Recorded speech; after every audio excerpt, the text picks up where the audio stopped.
When it comes to an actor's body of work, it can be tempting to look to their best movies as the ultimate measure of their talent. And that's fair enough, but what about their bad movies? Quite often, an equally great way to gauge an actor's gifts is to look at how well they do in a bad movie. If they can generate a strong acting turn from terrible material, then that really is a testament to their talent, and believe it or not, this happens a lot more than one might expect. So I'm Ewan, this is What Culture, and here are some of the biggest god-tier acting moments in bad movies. Coming up now, Corey's fatal mistake, Halloween Ends. Halloween Ends pissed off a lot of fans by sidelining Michael Myers and focusing instead on a new killer, Corey Cunningham, played by Rowan Campbell. That was more than understandable, I guess, but it's telling that none of the criticism ever focused on Campbell's performance. He did a bang-up job, and if I'm being honest, Halloween Ends' biggest fault was that it didn't commit strongly enough to Corey's character and included all sorts of frustrating fan service regarding Michael and Jamie Lee Curtis's Laurie. This came through right from the film's opening, which was rightly highlighted by many critics as one of its best scenes. This opening serves as the origin story of Corey's villainy. As a little boy he's babysitting locks him in an attic as a prank, and he accidentally pushes the boy to his death when he bursts through the door. Oh, and it's because Michael was also free at this time, so yeah, Corey's anxiety levels were pretty high. Following this, Corey is vilified by Haddonfield, but the audience knows it was a genuine accident, and thanks to Campbell's terrific portrayal of Corey's terror and guilt in this opening, he's immediately a sympathetic figure. This sympathy, of course, decreases throughout the movie as Corey morphs into the next Michael Myers, but it never entirely goes away. The opening itself was vital to Corey's journey throughout the film, and even though the sequel was a bit of a mess overall, all of that should be blamed on Rowan Campbell, who did the very best with what he was given. Next up, Luke fights back. The Strangers Pray at Night. The Strangers Pray at Night was one of those uber-forgettable horror sequels that feels like it was written in a few hours and put together in about a week. It's an empty cliche fest, but we all love the pool scene, right? In this moment, Luke, played by the great Lewis Pullman, manages to kill Pinup Girl, one of the masked killers terrorizing his family, and then gets into a brutal fight with one of the others, Man in the Mask, which unfolds in an outdoor swimming pool and which he barely survives. The sharp cinematography and excellent music choice of Bonnie Tyler's Total Eclipse of the Heart blaring ironically through a nearby sound system adds a lot to the equation, yet Lewis Pullman deserves a lot of credit too, because this scene just wouldn't have worked as well without him. Simultaneously terrified, yet badass and defiant in a believable, grounded sort of way, Pullman also pulls off the physical side of the performance with aplomb, helping to make this fight scene a particularly intense affair. Looking back at this, it's no surprise that Pullman is now a rising star, with him recently having an important role in the MCU's Thunderbolts. Another horror highlight now with Jamie Lloyd's death. Halloween, The Curse of Michael Myers. Yeah, Halloween hasn't had the best track record with sequels, but having said that, these movies have consistently attracted strong casts. And that has been the case throughout all of the 13 films in the series, even 1995's The Curse of Michael Myers, a ghastly turkey which is arguably the worst film in the entire series, despite having the presence of Paul Rudd. Like, how does that even happen? Most notably, it's got a short but memorable turn from J.C. Brandy, who plays an older version of Jamie Lloyd, the child lead of the previous two films. It's a shame Danielle Harris didn't come back as she was fantastic in the part, but Brandy does fine work with her short screen time and vividly realizes Jamie's terror as she's pursued by her uncle, Michael Myers, played here by George P. Wilbur. One of the many issues with The Curse of Michael Myers is how it weightlessly kills Jamie off at the beginning of the movie. But thanks to Brandy, this moment isn't a total loss, and she does lend it some genuine pathos as Jamie defies her uncle one last time in her final moments.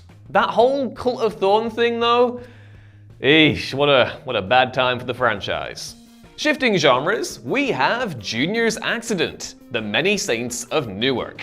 The Sopranos is one of the greatest TV shows of all time. Its prequel movie, on the other hand, well, it was kind of forgettable.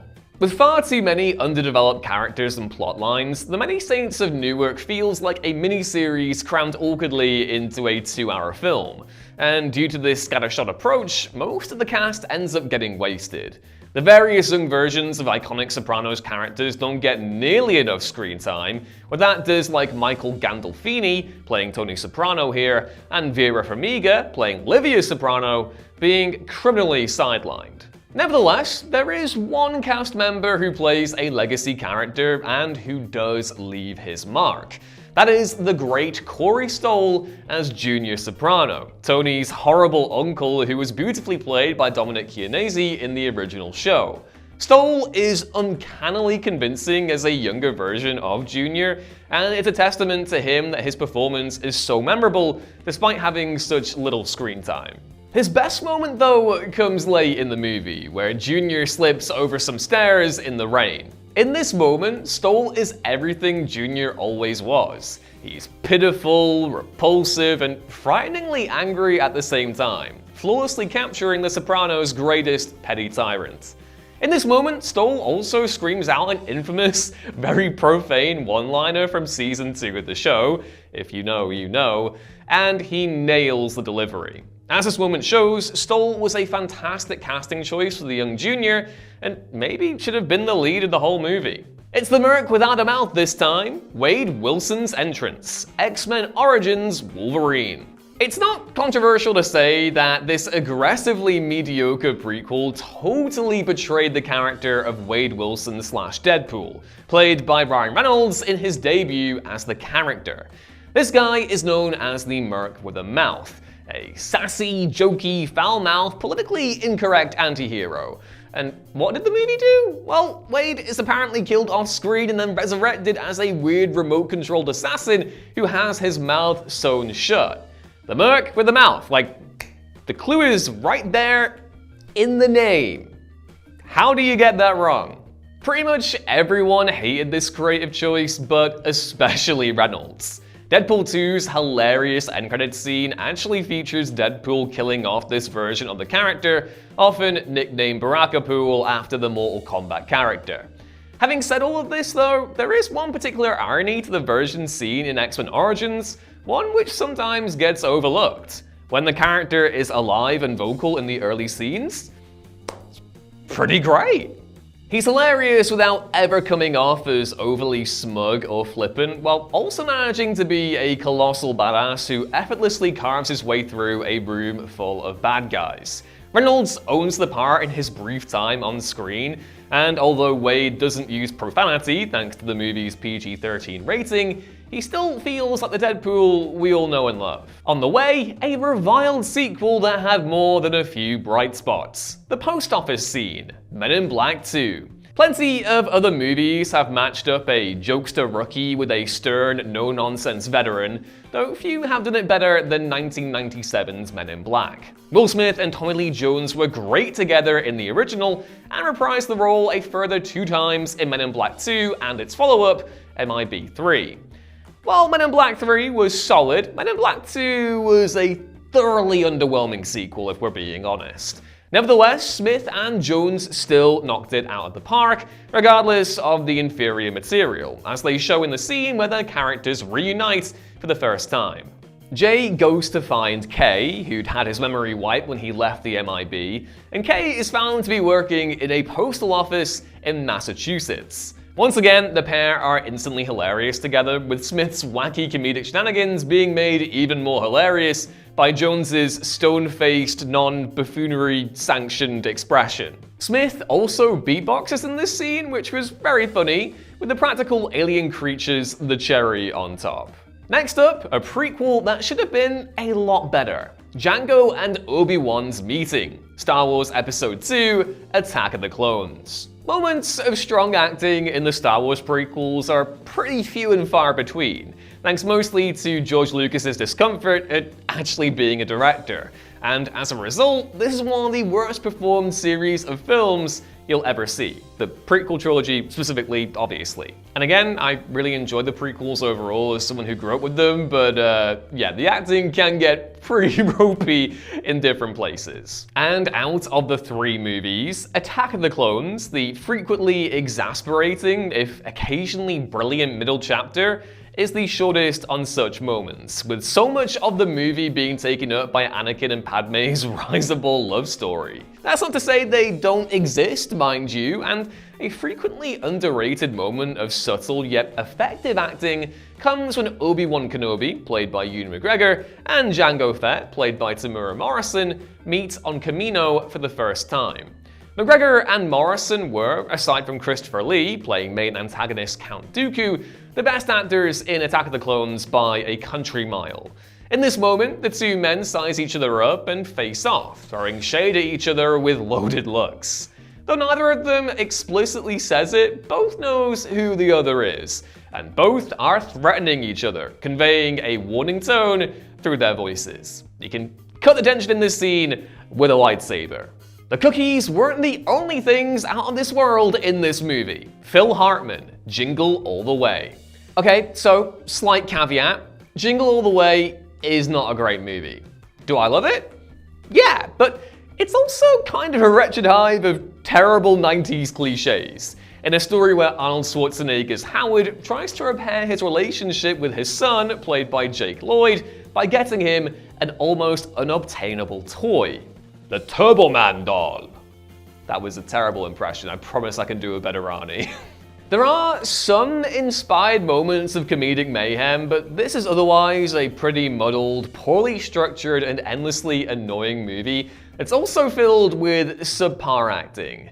A chronically miscast Schwarzenegger looks uncomfortable to be on the screen here. Stand-up comedian Sinbad overacts his ass throughout the entire film. Rita Wilson gets nothing to do, but one person that really does bring his A-game is Phil Hartman. Playing a-hole neighbor Ted, who's trying to get off with Howard's wife, Hartman is the one and only truly funny part of Jingle All the Way.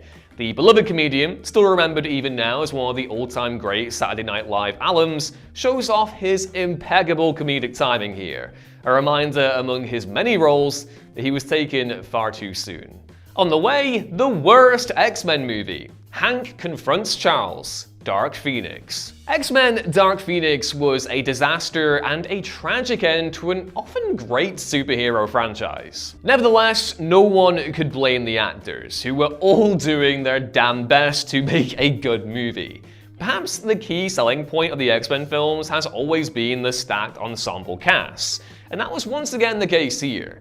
The best example of this was the scene where Nicholas Holt's Hank McCoy and James McAvoy's Charles Xavier argue over the recent death of J. Law's Mystique, with whom Hank was obviously in a relationship. It's one hell of a hard-hitting scene that reminds you of the thought-provoking character drama the best X-Men movies were able to provide.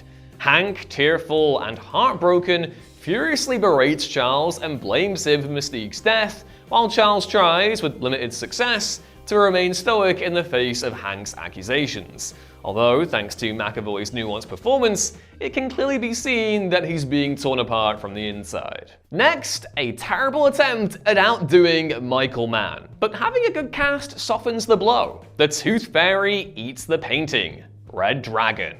Red Dragon is as forgettable as horror sequels can get. Whereas 2001's Hannibal at least had the brilliant Venice sequence going for it, Red Dragon is nothing more than a bland piece of nothing.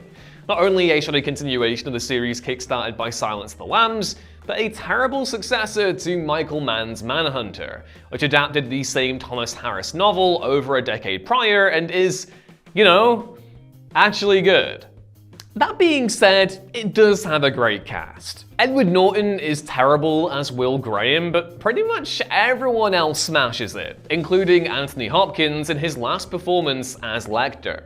Interestingly enough, though, it's not actually Hopkins who steals the show this time around. It's Ralph Fiennes, who plays main antagonist Francis Dolarhyde, a serial killer known as the Tooth Fairy. Fiennes is phenomenally good in the part, and nowhere is this better exemplified than in this cracking scene, in which he slices up a painting of the Red Dragon and proceeds to eat it. In this scene, he's sinister yet pitiful, both frightening and vulnerable at the same time, perfectly encapsulating what makes Dolarhyde such a fantastic villain. As much as he deserved a better film, this remains arguably one of Fiennes' greatest on-screen performances, which is all kinds of frustrating. Next up, vapid Oscar bait or a considered tribute? The performance, Maestro. The 2024 Best Picture lineup at the Oscars was one of the very best of the century so far, but nearly every Best Picture lineup has its weak link, and this was no exception. The Oscars are a divisive topic, but in this case, pretty much everyone was on the same page. That weak link was Maestro. Bradley Cooper's Leonard Bernstein biopic, which he both directed and starred in, was one of those cases of a weak screenplay being held up by an overqualified cast and crew. More specifically, Cooper and co-lead Carey Mulligan are excellent, and Maestro looks beautiful, but it's short on character development, conflict, or any real exploration of who Bernstein actually was. A moment that perfectly sums up this contradictory clash of positive and negative qualities is when Bernstein conducts Mahler's Resurrection Symphony in England. Cooper acts the hell out of this scene, pouring all of his passion into it, while his months of studying the art of conducting a musical orchestra are also on full display. He also directs it pretty ingeniously, showing it all in a panning, rotating one-shot that eventually moves around to his wife, who is watching the performance and has forgiven him after a rocky patch in their relationship.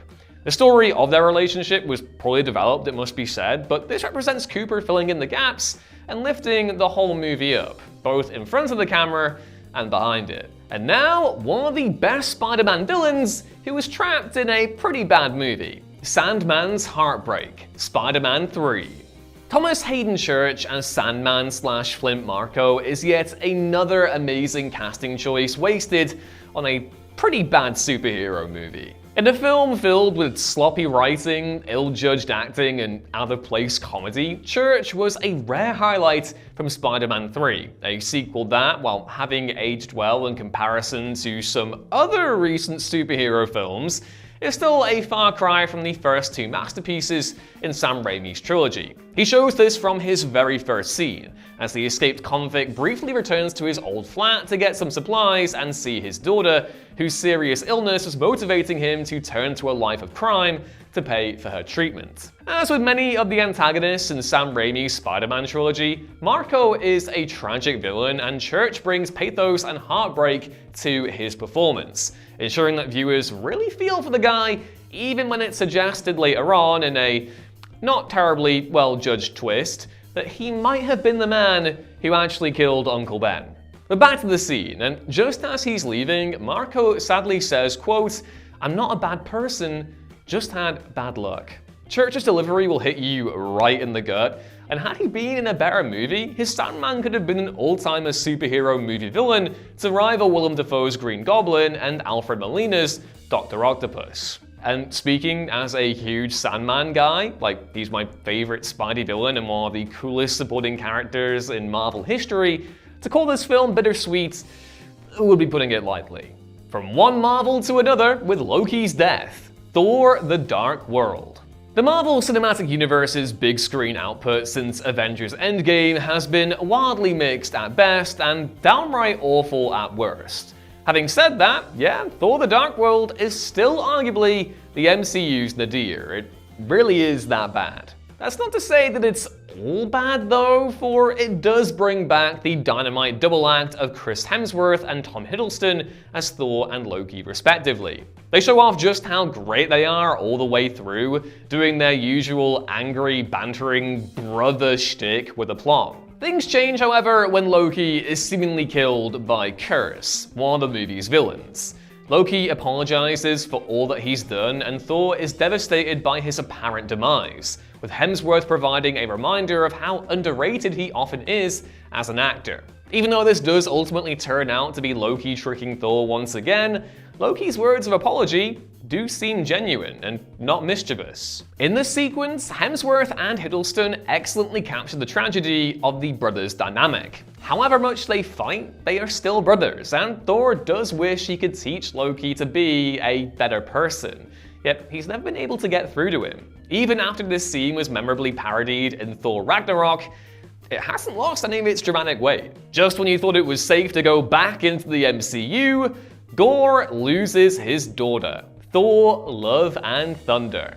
At first, it looked like Thor Love and Thunder was actually gonna be pretty good. It opened up with this powerful scene in which Gorr, played by Christian Bale, loses his daughter Love.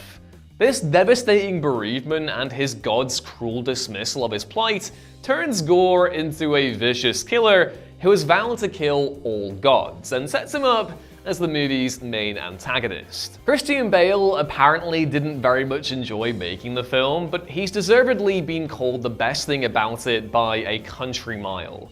And that's very much the case in the opening, because you really feel his grief. More than anything else, this scene was a frustrating reminder of Love and Thunder's potential to be something thought-provoking and well-told, instead of just being a cringeworthy, painfully unfunny joke, which is what it ultimately was. Nonetheless, Bale nobly did his best. If only he'd been blessed with a better film. One of the most infamous movie sequels of all time now, Carla nearly loses her daughter. Jaws: The Revenge. There's a good reason Jaws: The Revenge is commonly cited as one of the worst movies ever made.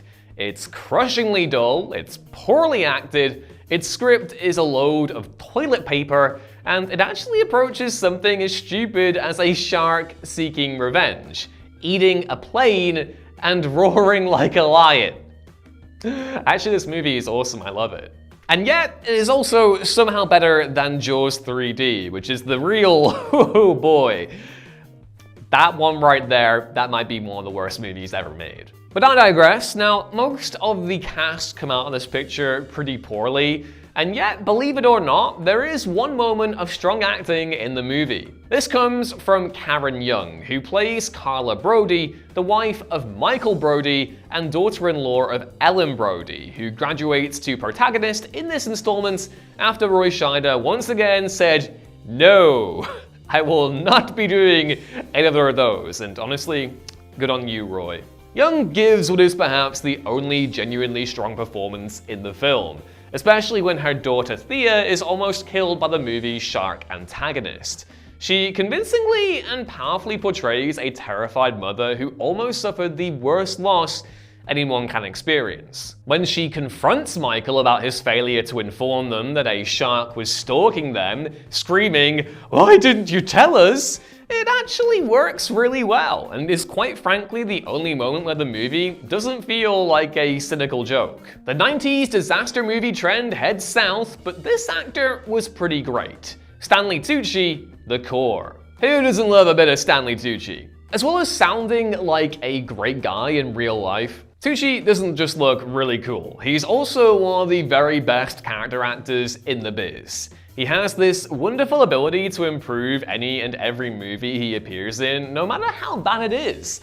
And The Core is a pretty great example of this phenomenon. The Core is a movie so stupid it makes Armageddon look like a documentary, but rather than being self-aware and witty like Armageddon was, which is a film that's in the Criterion Collection by the way, it plays everything far too straight and winds up being unacceptably dull. As with most of the disaster movies released during the genre's late 90s, early 2000s boom, The Core does assemble a pretty impressive cast. And though they nobly do their best, talents like Aaron Eckhart and Hilary Swank are ultimately held back by the pretty bad script. Tucci, playing Dr. Konrad Zimski, is the one actor who really rises above the weak material and has terrific screen presence right from the off.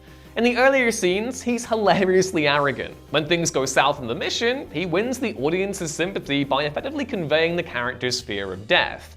And finally, Tucci brings pathos to the character and makes Zimski's eventual self-sacrifice genuinely touching. As such, the character who was meant to be the jerk of the team is ultimately the movie's most likable character. And it's all down to the Tooch man himself. Next, you could say that this actor rocks at his job. Justin Hammer yells at Whiplash. Iron Man 2. It's been genuinely wonderful to see the rise of Sam Rockwell throughout the last 20 years. He used to be one of those actors everyone just thought was great but underrated, so much so that his fame grew more and more throughout the 2010s to the point where he's no longer underrated and is deservedly a well-established actor and Oscar winner. Things you just love to see. A year after his unforgettable performance in Moon, Rockwell delivered another memorable early role in this bitterly disappointing superhero sequel, Iron Man 2, a messy movie nuked by studio interference. Most of the cast were completely wasted, yet Rockwell really shone through and turned a character who was just a garden shed corporate baddie on paper into a well-liked supporting villain who is still remembered fondly. Despite being rather different from the comics version of Justin Hammer, Rockwell effortlessly won everyone over with his performance. Nowhere is he better than in this scene, in which he furiously berates Mickey Rourke's Whiplash for failing to deliver on their deal. He's hysterical and beautifully captures a spoiled childish billionaire throwing a petulant tantrum, dropping many terrific one-liners with comedic aplomb. Also, he gets to do a dance. Not much to say about that other than that I love it when Sam Rockwell gets to do a little dance in a movie. It just makes me happy. A Deep South icon now. R. Lee Ermey, Texas Chainsaw Massacre, The Beginning. The Texas Chainsaw Massacre The Beginning is a wretchedly bad prequel, but nevertheless, it does blast viewers with the chance to see the late great R. Lee Ermey devouring scenery as the villainous Sheriff Hoyt, one of the members of Leatherface's serial killer family in the remake timeline. Ermey was one of the best things in the 2003 remake, and in this case, he's pretty much the only genuinely great element in this god-awful follow-up. He plays a sadistic villain that'll make your skin crawl, and every line he speaks, delivered in a sinister Texas drawl, overflows with malice. Hoyt is icky, vile, disgusting, and he's also absolutely awesome. Come to think of it, this might be an arguable career highlight for Ermey, which is a reminder that actors will often deliver some of their best work in the most unlikely of places. Next up, a beloved actor who left us far too soon. For me, it was Tuesday. Street Fighter, the movie. Raul Julia's final movie role came with Street Fighter, in which he played the role of General M. Bison, the movie's main antagonist. On paper, this sounds like a pretty shoddy end for the actor, but in fact, it was a triumphant yet tragic final bow, with the actor having passed away from cancer before the film was released. Julia was dying during its production, but took the role at the behest of his children, who loved the source material of the Street Fighter games, and he really went all out to give a delightfully campy villainous performance. As such, he's endured as the only well-regarded element of an otherwise critically savaged movie. And most notably of all, he gave us one of the all-time great video game movie moments. In this scene, female lead Chun-Li, played by Ming-Na Wen, confronts Bison for attacking her village and murdering her father, only for it to turn out that Bison doesn't even really remember what she speaks of. He simply replies in the most brutal of ways, "For you, the day Bison graced your village was the most important day of your life.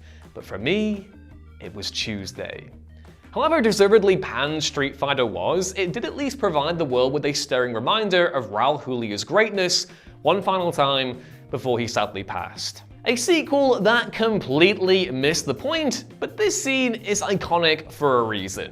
Don's escape, 28 weeks later. 28 Weeks Later was a lackluster sequel to a horror classic that's notable for having one of the dumbest, most plot hole-ridden horror movie stories of all time, and for featuring one of the greatest opening scenes to an otherwise disappointing film ever. 28 Weeks Later's unforgettable opening scene sees Don, played by Robert Carlyle, abandoning his wife, who'd foolishly let in an outsider into the house that had drawn the infected to them during the early days of the Rage virus outbreak, and fleeing in pure terror from a large group of the infected. The intense visuals and John Murphy's note-perfect score in the house in a heartbeat add to the scene's power, but it wouldn't be quite as heart-and-mouth scary without Robert Carlyle. Palpably terrified, Carlyle faultlessly captures a frightened man running for his life.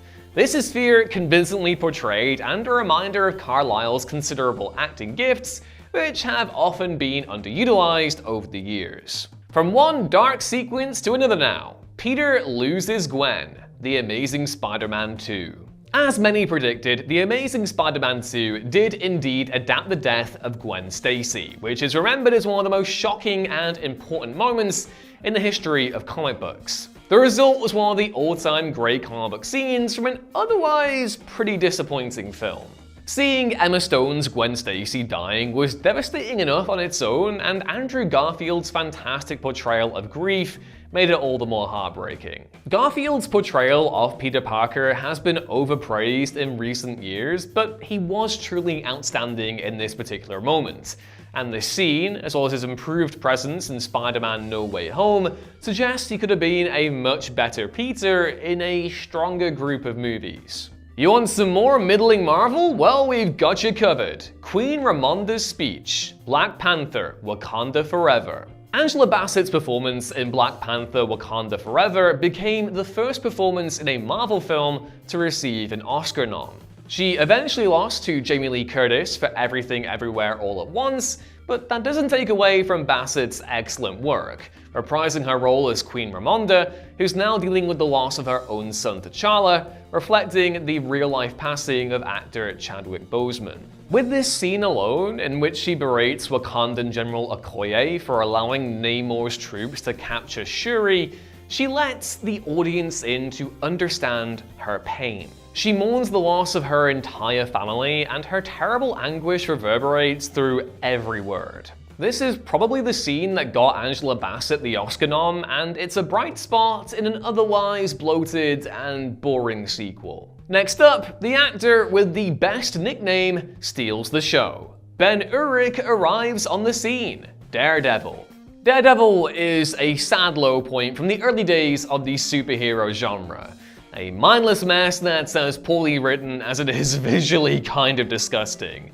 Nevertheless, it did give us one legitimately fantastic bit of casting, Joe Pantoliano as Ben Urich. Joey Pants has the remarkable ability to improve any film he stars in, and while his presence alone isn't enough to redeem Mark Steven Johnson's admirable but underwhelming adaptation of The Man Without Fear, he does provide a welcome dose of comic book authenticity. Pantoliano looks and acts the part in the few scenes he's given, and while the movie suffers for totally underestimating the importance of Ben Urich as a character, a mistake the Daredevil TV show would also repeat years later, the few scenes we are given land pretty well. There's also some Nickelback too, but we'll forget that. Coming up, one of the most criminally underused actors of the last 2 decades, Eva Green, Dark Shadows. Eva Green, who rose to fame as Casino Royale's fantastic Bond girl Vesper Lynd, is an interesting figure. The French actress has been in many bad movies over the years, yet she's pretty much always one of the best things in them. Green has this wonderful ability to spin straw into gold, delivering gloriously charismatic turns in many a bad movie, and Dark Shadows is one of the best examples of this. Tim Burton's adaptation of Dark Shadows, which was a 1960s gothic soap opera, was a maddening waste of potential. As you would expect from Burton, it looks fantastic, but the script is a tonally discombobulated mess, the whole thing is off-puttingly mean-spirited, and most of the fantastic cast are wasted. Most of them.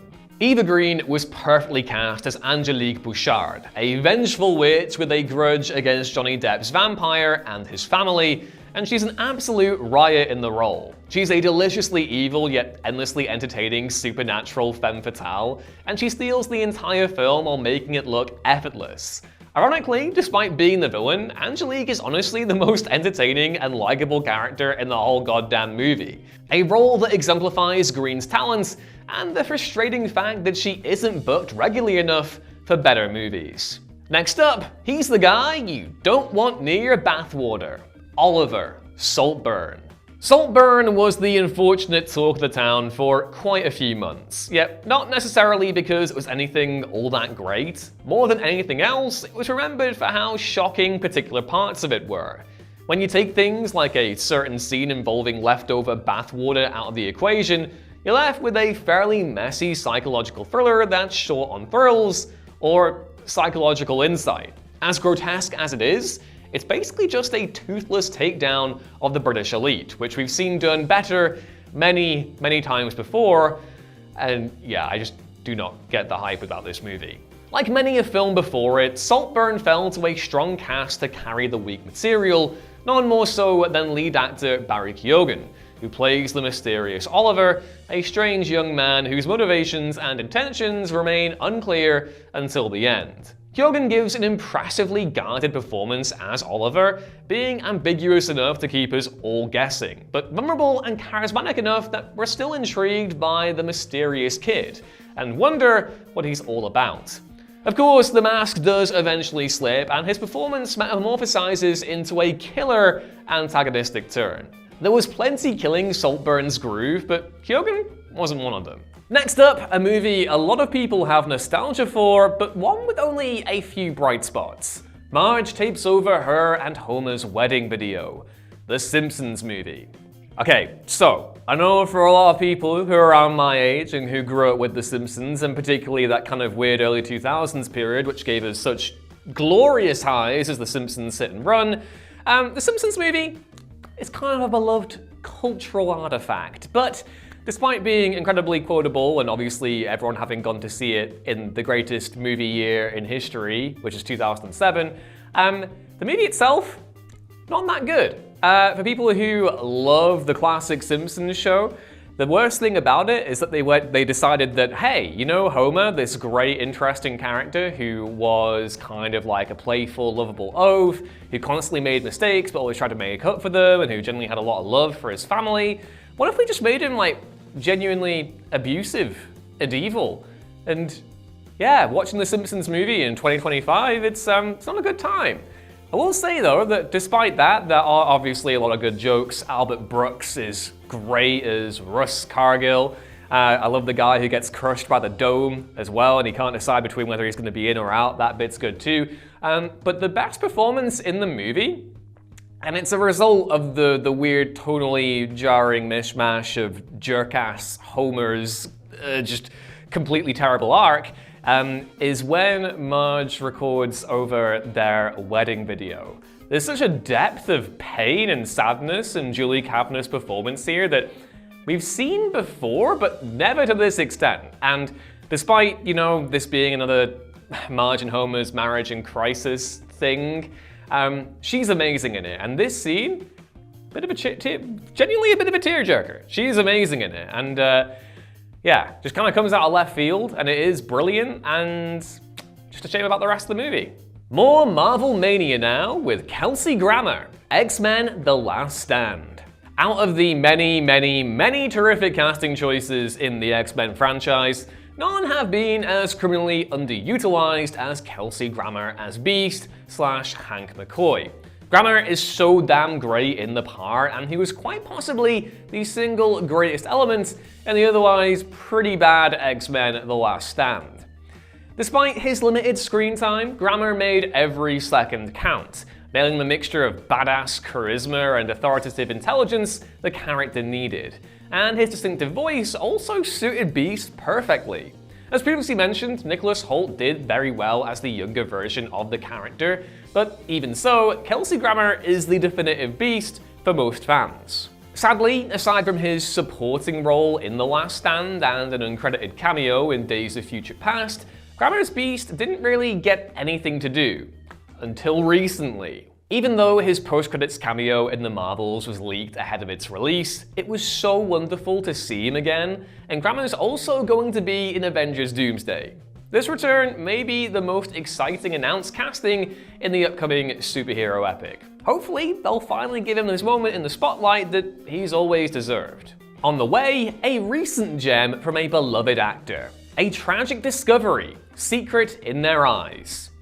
Julia Roberts has often been nicknamed America's sweetheart, and she's perhaps most commonly associated with crowd-pleasing blockbusters and romantic comedies. She's delightful in such parts, but she's also a fantastic dramatic actress who's not to be underestimated. Anyone who doubts that should be shown this scene from 2015's Secret in Their Eyes, where her character, investigator Jess Cobb, finds her daughter murdered.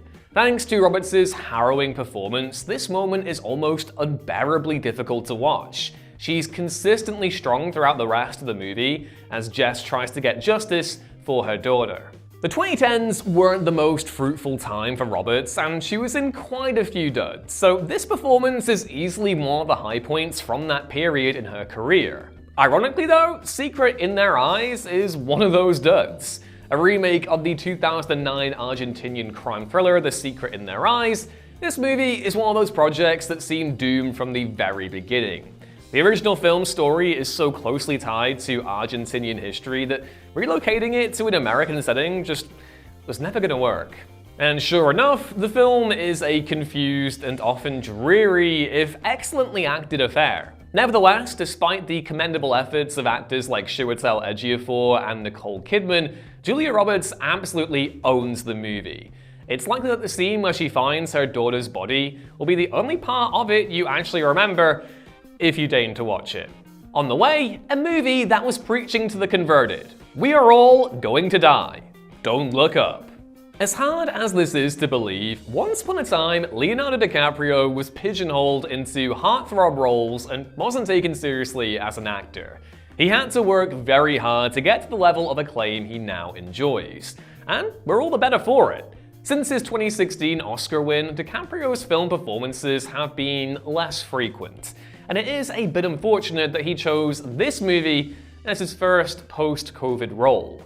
After all, Don't Look Up is an empty, patronizing, and smug piece of commentary on climate change that's about as subtle as a sermon from Paul Haggis. DiCaprio has always been vocal about climate change, and so that was probably why he joined the movie, but the material still feels rather beneath him, given its complete lack of subtlety. Nevertheless, in Don't Look Up, DiCaprio still managed to remind us that he's one of America's greatest living actors, especially in this scene.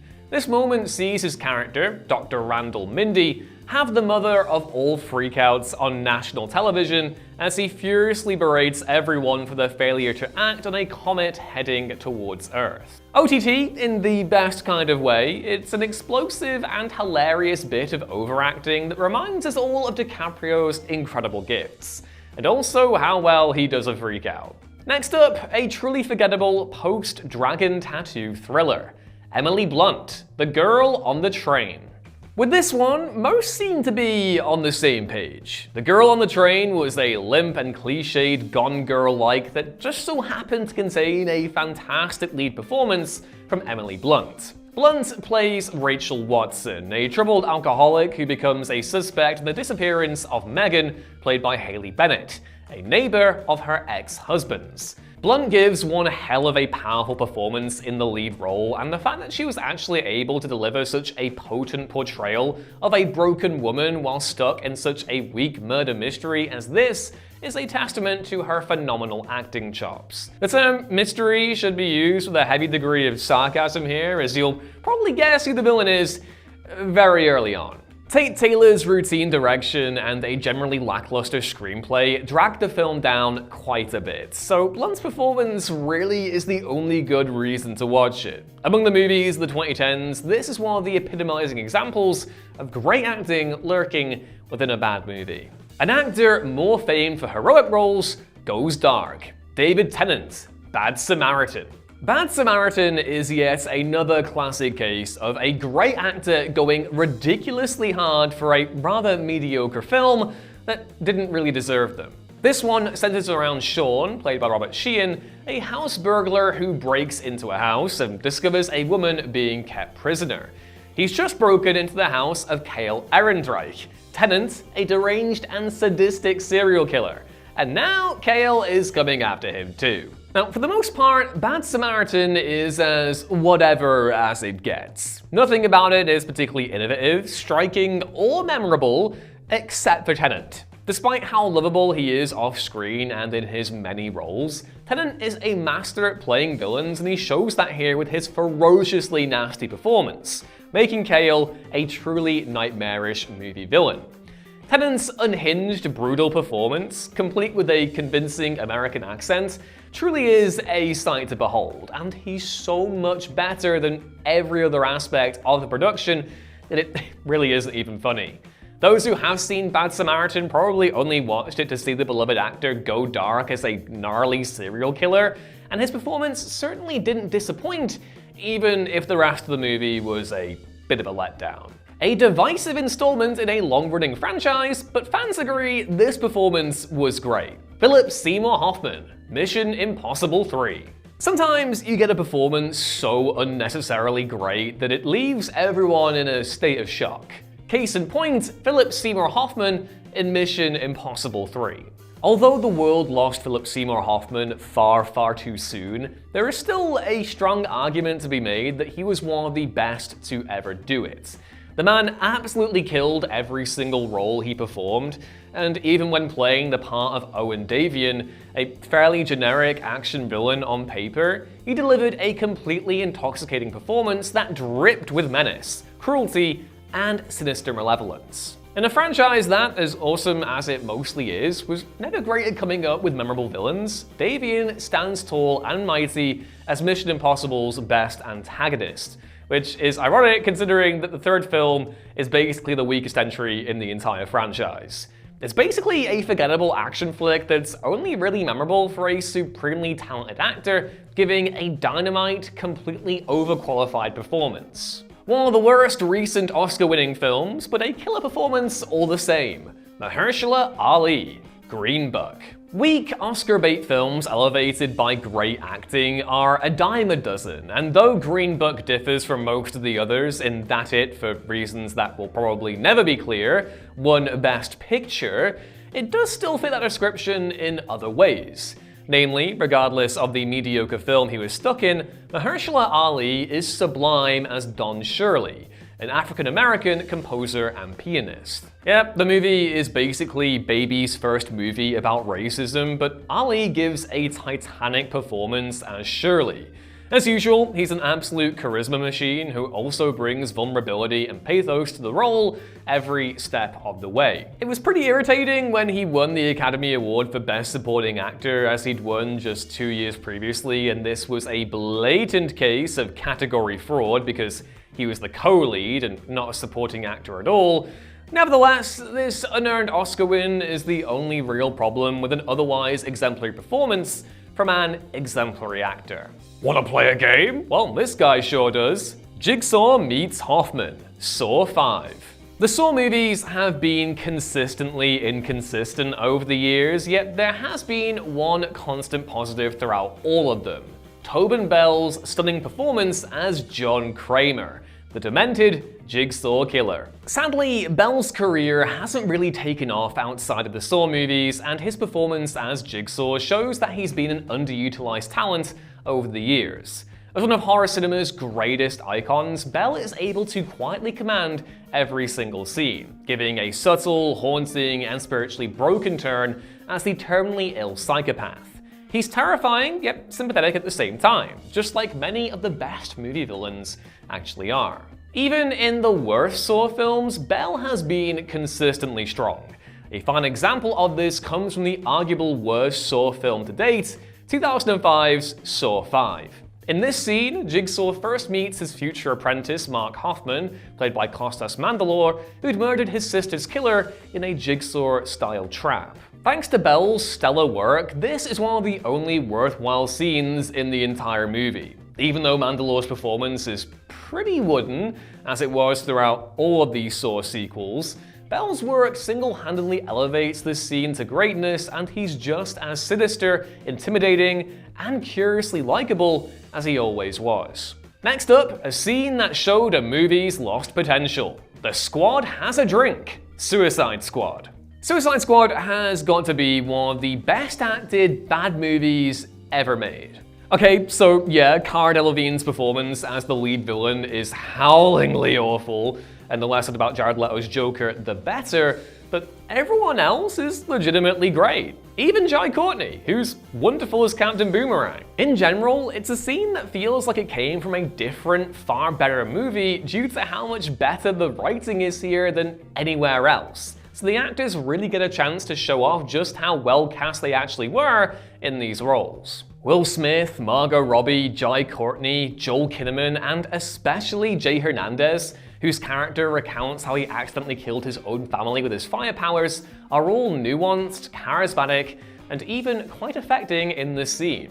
Yeah, these guys deserved so much better. A typical A24 horror movie now, but one with a great performance. Jessie Buckley, Men. Men is one of A24's most divisive films, and it's easy to see why. Alex Garland's folk horror is well filmed and features a memorably WTF ending, yet its thematic reach definitely exceeds its grasp, and it doesn't ever say anything about the themes of misogyny and gender relations that it was really trying to address. Still, even the film's numerous detractors probably won't be able to argue against Jessie Buckley's stellar performance in the lead role of Harper, a widow dealing with the death of her abusive husband. Throughout her acting career so far, which includes similarly amazing turns in Fargo's 4th season, Women Talking, I'm Thinking of Ending Things, and The Lost Daughter, for which she nabbed a well-earned Oscar nom, the Irish actress has proven herself to be consistently brilliant,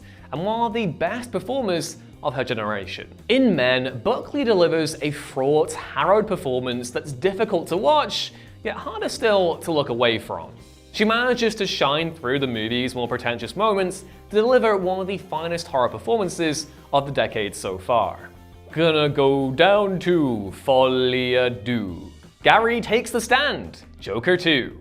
Joker Folie-à-Deux was one of the weirdest sequels in recent memory, and not in a good way. It was an almost universally loathed box office bomb that was a follow-up to a movie that was pretty well received for some reason. Although I'm not here to rant about the first Joker movie, but don't like either of them. But at the same time, despite its flaws, it was a movie with a stacked cast of distinguished award-winning actors, and yet all of them were acted off the screen by an obscure Brit who's barely got any other film credits. That is none other than Lee Gill, who plays Gary Puddles, a former co-worker of Arthur's who testifies against him in court. Gill gives a profoundly affecting, vulnerable performance that conveys the effects of PTSD in the most unsettling of ways. And this is the only satisfying part of what is otherwise one of the dullest, most pointless court cases ever committed to film. Next up, Michael Chiklis, Fantastic Four. Neither of Tim Story's 2 Fantastic Four movies were much good in the end, though they do look like Citizen Kane next to the 2015 movie, but there is one glowing positive that mustn't be forgotten: Michael Chiklis' stellar performance as the Thing/Ben Grimm. His performance in these movies is a reminder of just what a terrible shame it is that Chiklis, who is best known for his fantastic lead performance in the groundbreaking crime drama The Shield, has never found much success on the big screen. Interestingly enough, Chiklis had always been a fan of the comics and longed to play the role of the Thing. This passion comes through in the end product and then some. Not only did Chiklis forego CGI and get into an uncomfortable, restrictive costume every day of filming, but he was a joy to watch every step of the way. I know most people are thinking right now, joy and Fantastic Four 2005 don't go in the same sentence, but believe me, I look at this guy in his big old rubber suit and I go, that's an actor right there. A rare misfire from Steven Spielberg now, Pete Postlethwaite, Jurassic Park: The Lost World. Steven Spielberg, after directing Pete Postlethwaite in his regrettable sequel to a blockbuster classic, described the actor as the best in the world. And that really should say it all. The late, great actor, who sadly passed away in 2011, was one of the greatest character performers in the industry, enhancing many films along the way. Once again, that's the case here. Roland Tembo isn't in The Lost World for very long, but you're likely to forget that as he's by far the most memorable character in the entire film, and Postlethwaite just owns it. His badass, charismatic performance as this confident dinosaur hunter makes it practically impossible to look away from any second he's on screen. Thanks to his work, Tembo is not just the best character in this movie, but he's arguably the best character in any of the Jurassic Park sequels. There have been 5 more movies since The Lost World, and none of them have come up with someone nearly as cool or as interesting as this guy. Next up, a huge acting comeback in a bit of a bad movie. Brendan Fraser, The Whale. Sometimes an actor wins a deserved Oscar for a great performance that managed to shine through what was otherwise an unsuccessful movie. Brendan Fraser's Oscar win for portraying a dying, morbidly obese man in Darren Aronofsky's The Whale is perhaps the biggest example of this from the 2020s so far. It'd be easy to pinpoint Fraser's win as a case of the Oscars love a comeback, and perhaps there's weight to that argument, but even taking that into account, this was a genuinely awards-worthy performance. Fraser was always one of the most lovable blockbuster stars around back in his day, and here he brings that same charm and warmth to a very different kind of role. In many ways, Charlie isn't especially well written, and the script gives him little to no dignity. But audiences will still care about him thanks to just how soulful and moving Fraser's work actually is. The actor creates empathy for Charlie even when the script gave him little to work with. It's the kind of part where it feels like an actor has poured all of their heart into it, and it was difficult not to cheer when Fraser finally picked up that golden gong. So yes, Fraser is great. The movie itself, being the overdone, visually drab, and stupendously ugly slice of misery porn that it was, most definitely isn't. Next up, one of the worst biopics of the last 10 years. Ana de Armas, Blonde. Blonde is one of the worst Oscar-nominated films, not just of the decade so far, but possibly the 21st century as a whole. It's that bad. A film that ventures to tackle the mythology and dehumanization of Marilyn Monroe as a figure, yet ironically contributes to those very legacies, Andrew Dominik's film was woefully misguided and arranged. A feature made all the more frustrating given that the lead of the film, Ana de Armas, is great. A Cuban accent occasionally slips through a bit, but other than that, this is a majestic and heartbreaking portrayal of a spiritually broken young woman left at the mercy of the cruel, toxic system of old Hollywood. As much as her performance deserved a far better movie, it is also difficult to argue against her receiving an Oscar nom for Best Actress. Moving to a 90s classic, we have Alan Rickman, Robin Hood, Prince of Thieves. Sorry, fellow 90s kids, but Robin Hood, Prince of Thieves kinda sucks. It's great, don't get me wrong, but it's also pretty bad. In fact, I think the only reason anyone still talks about it is the late great Alan Rickman annihilating the scenery as the villainous Sheriff of Nottingham. Rickman, not unreasonably, thought the script was terrible, and he only joined the film on the condition that he'd be allowed creative control over the character. He reinvented the sheriff and, working partly with a couple of comedian friends of his, ad-libbed much of his dialogue. It's Rickman we have to thank for gems like "Call off Christmas" and "I'm gonna cut your heart out with a spoon," which is it's a great image. He's completely wonderful as the Sheriff of Nottingham, giving a swing for the rafters performance that's both menacing and gut-bustingly hilarious. So much so that crew members apparently struggle to keep a straight face during his scenes. When Rickman is on screen, the movie becomes watchable, which I would also say is true of my beloved Michael Wincott, who is great in everything he shows up in and plays Guy Gisborne here in this movie. Prince of Thieves overall is just kind of a weirdly jarring mishmash of tone and style. And while people will take umbrage with Kevin Costner's accent, the most truly criminal legacy of the film? That goddamn Bryan Adams song. This movie was pretty terrible, but it sure did have a killer theme. Christopher Walken, A View to a Kill. You gotta love Christopher Walken. He's one of those actors who virtually always improves anything he's in, and such was the case here. A View to a Kill is a disastrous James Bond installment, and maybe the worst out of the franchise's 25 films thus far. But one of the many wonderful things about the Bond series is that every installment always has at least something going for it. And that is the case here. Specifically, A View to a Kill has Christopher Walken devouring the scenery as evil billionaire Max Zorin. Both charming and unnervingly evil, this is a spot-on portrayal of a sadistic psychopath that's just on the right side of Hammy, ensuring that Zorin stands tall and proud as one of the finest James Bond villains of them all. Throughout the series, the best Bond villains have usually been a distinctive mixture of hammy and scary, and Walken hits the nail right on the head. The less said about the rest of the movie, which features a visibly almost 60-year-old Roger Moore sleeping with women young enough to be his daughter and stumbling awkwardly through many clunky action scenes, the better. But Christopher Walken's deliciously entertaining performance will always be something to treasure. Next up, an action icon who always got wasted. Dolph Lundgren, Silent Trigger. Okay, so Dolph Lundgren, very clearly an action icon, thanks to his amazing performance in Rocky IV as Ivan Drago, which he reprised in the very underrated Creed II.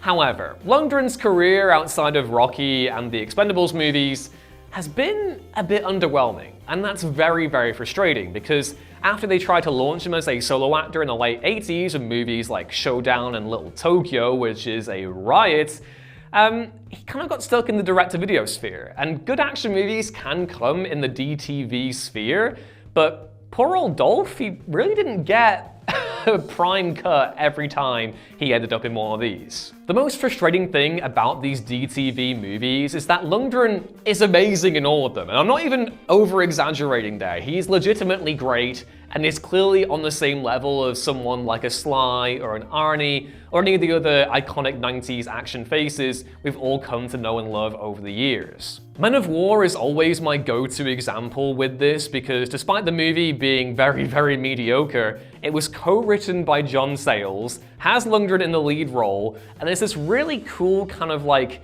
Rambo-esque thing that is totally undermined by terrible action sequences and some really hammy performances from the villains. But again, Men of War is pretty okay, and this list is about terrible movies, and so I'm gonna shout out Silent Trigger, which is a fairly generic 90s sniper movie, but it's kind of actually more of a neo-noir romantic thriller, and yeah, Lundgren's great in it, but the overall execution is just so cheap and sad. So I'm gonna say this, Dolph Lundgren, amazing actor, great action performer, and really just never got his due when he was at his peak, which is a big shame.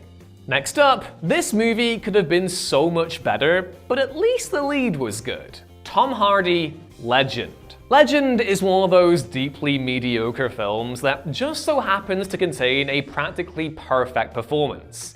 In this mostly bland true crime drama, Tom Hardy plays the dual role of Ronnie and Reggie Kray, two infamous London gangsters and twin brothers, and this movie is essentially an acting showcase for him as a performer. He absolutely nails both brothers, Ronnie, who's volatile and mentally ill, and Reggie, who's more controlled yet just as violent and vicious, thus showing his range as a performer. Hardy gives both brothers depth and vulnerability, allowing them both to seem human, and yet he never shies away from what a terrible pair of human beings they actually are. Honestly, he's so terrifying in the part, and every outbreak of violence will have the audience holding their collective breath, or laughing, because the bit where they intimidate the guy with the tea, very funny scene. A failed movie about a British icon, Kristen Stewart, Spencer. Once upon a time, the world thought Kristen Stewart was a terrible actress thanks to the Twilight movies, and well, that opinion sure as hell did age like milk.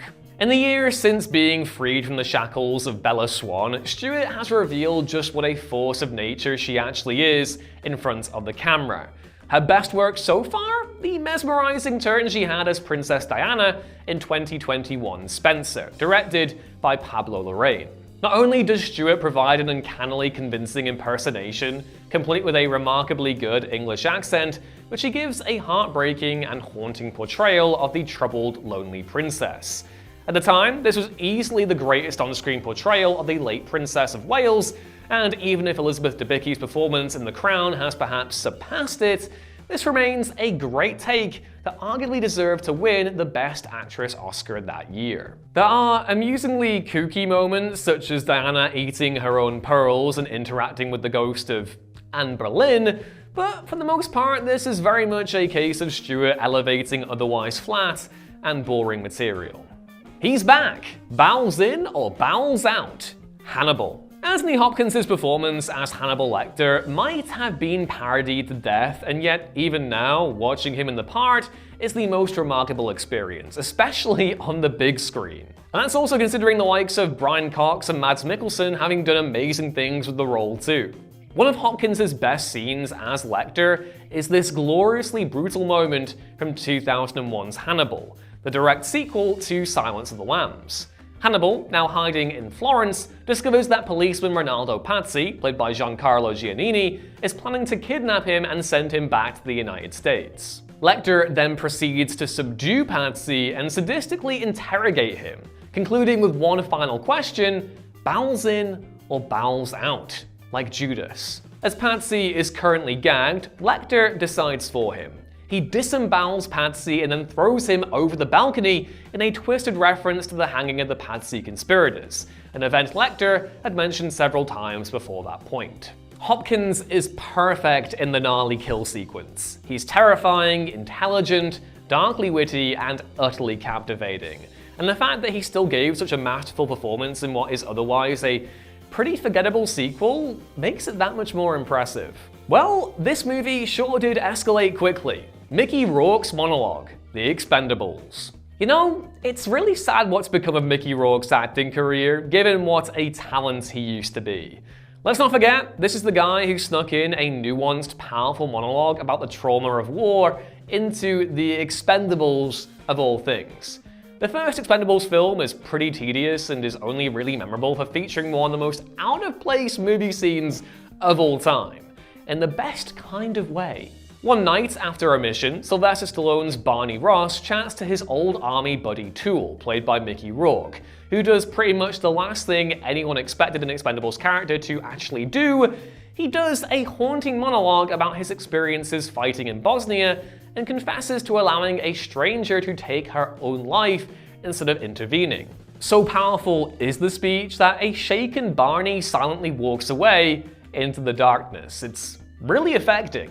Rourke's delivery of the monologue is outstanding too, and this is the kind of acting you'd see in awards contention were it a larger role in a better movie. Like, seriously, why did this have to go so hard? Just when you thought you were out, this actor pulls you back in. Michael's Grief, The Godfather Part 3. Whichever version you watch, the theatrical release or the slightly re-edited version released for the movie's 30th anniversary, retitled The Godfather Coda: The Death of Michael Corleone, The Godfather Part 3 is a bitterly disappointing threequel that cowers in the shadow of its predecessors. The movie story is a convoluted mess which renders Michael Corleone himself a passenger in his own movie, yet Al Pacino's performance is still as flawless as it always was. His anguished bellows of grief for his daughter are almost unbearably painful to watch, and the most ironic thing is that this scene could have been terrible. Sofia Coppola, who was infamously bad in the role of Mary Corleone, is unintentionally funny when acting out Mary's death, and the scene doesn't necessarily work on a dramatic level since the events that set her off on her death weren't really Michael's fault. Nevertheless, Al Pacino single-handedly saves the moment, and despite the inherent flaws in the writing, his stellar work makes this moment a powerful representation of the destruction and devastation his life of crime has led to, a thematic full stop on an epic cinematic tragedy. This one's a bit of a doozy. Adam Driver, Star Wars Episode 9, The Rise of Skywalker. So, the reputation of the Star Wars sequels is fluctuating, one could argue. The one thing that's always been a consistent, whether you love or hate Force Awakens, Last Jedi, or The Rise of Skywalker, is that Adam Driver as Kylo Ren is one of the best villains we've gotten in the last 10 years. And if we're gonna say that any Star Wars sequel movie is flat out terrible, well, The Rise of Skywalker takes the cake because it's a fairly cowardly effort that relies on cheap fan service and nostalgia and just swaddling the audience with things to recognize. But somehow, Adam Driver as Ben Solo / Kylo Ren manages to come through it all and leave us with something actually quite affecting. The scene I'm referring to here isn't the exchange between him and his father, although that one is pretty good too. It's when he arrives on Exegol and fully reveals that he's actually joined the light side again. The entire fight sequence that he has with the Knights of Ren is a great showcase of Driver's physicality, and the bit where he does that whole, shrug thing and he's got the lightsaber back, just absolutely wonderful. It's the one highlight in the movie that the only other highlight was probably just Claude the Slug. So maybe that's not a big compliment to Adam Driver that he's on the same level as Claude the Slug in Star Wars Episode 9, The Rise of Skywalker, but very clearly, obviously, that final fight sequence is way better than anything that Claude did. Sorry, Claude.